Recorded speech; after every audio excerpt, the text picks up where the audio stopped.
Now, we hinted in the prior video that price and the number that you put with your fees probably demands a little bit of a change in the way that you show up, right? Like the person who charges $40 per session carries themselves differently than the person who charges $200 a session, than the person who charges $2,000 a session.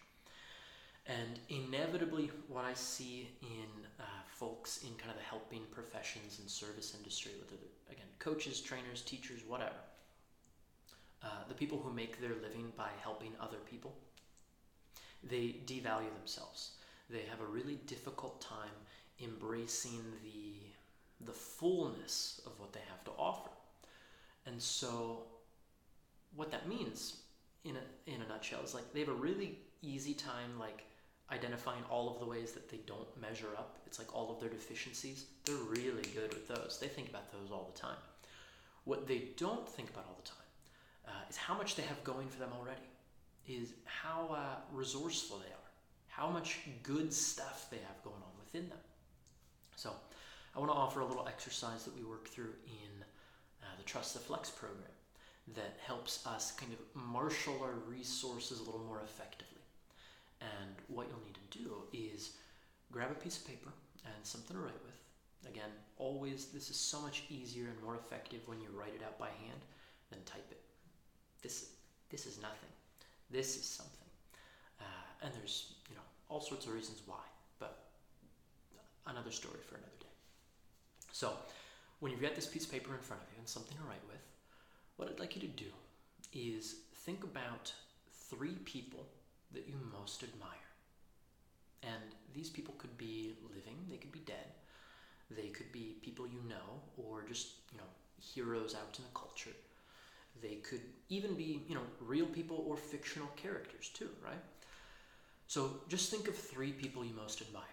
And I might say, I really admire Josef Frušek. I really admire Seth Godin. I really admire Fritz Perls. And you think of even more, Carl Rogers, Moshe Feldenkrais, all of these different people. Think of, at least 3 people that you admire, just to kind of get the ball rolling with this practice. And what I'd like you to do is maybe write out each of their names kind of across the top of that paper. So you're going to have 3 columns.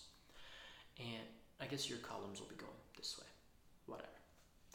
So you write out their names in those columns. And underneath each of them, just make 3 dots, 3 little bullets underneath each name. And the next step of this process is, for each of those people, could you think of 3 traits or 3 qualities, even 3 behaviors, 3 attributes of each of these people? Like, what are the reasons that you most admire them? So, for example, if I think of Seth Godin, the kind of marketing guy that I most admire, what do I admire about him?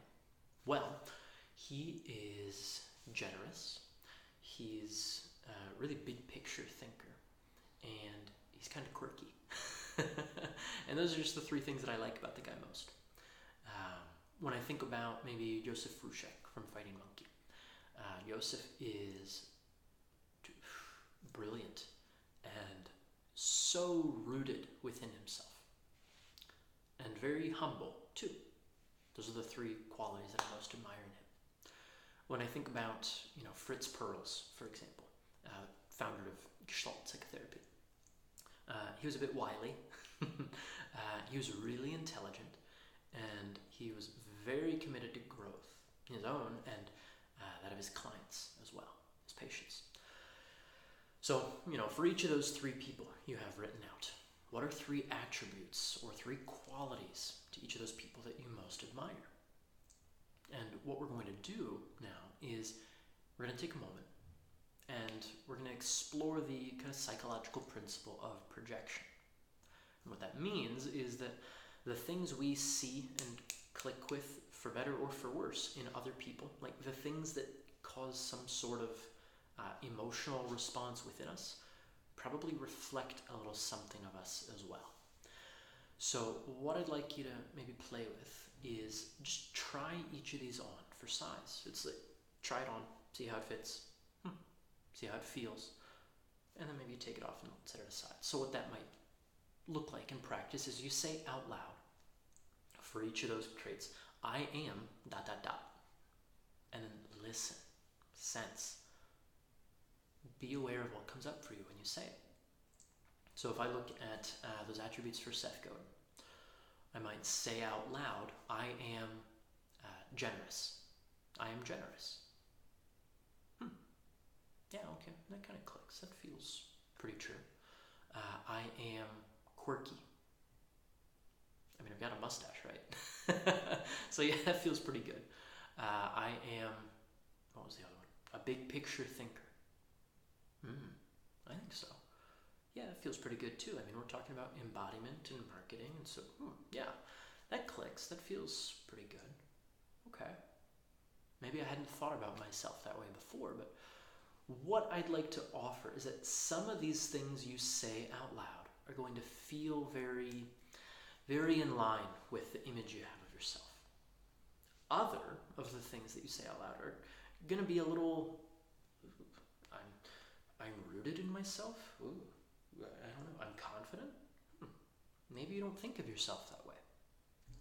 But I'd like to maybe extend that some part of you does in fact click with that. Some part of you does feel generous. Some part of you does feel confident. Some part of you does feel bold and charismatic. Some part of you identifies with that. So you might, again, think back to what we looked at earlier, that titration. Drop this pebble in. Let it ripple out. And just take a moment to be present with the sensations that come up. Because what we're going to look at as you start to step up your game professionally, it's going to require a corresponding shift personally, or else there's going to be like a schism. Like you can't be up here business and down here life for very long. That tension is just going to like rip you to shreds.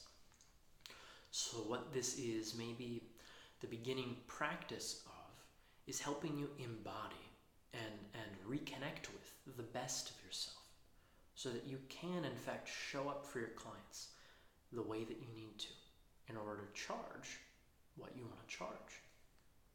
If you are just like unreliable and flaky and a piece of shit, like you're not going to be able to charge $200 or certainly not $2,000 a session, right? At least not for very long. Maybe you can be unreliable and flaky and all that if you charge $20 a session. Fine. That's probably what we expect, right? If we're looking through Craigslist for personal trainers, it's like, I know I'm not looking at the cream of the crop in this case. Like, not necessarily.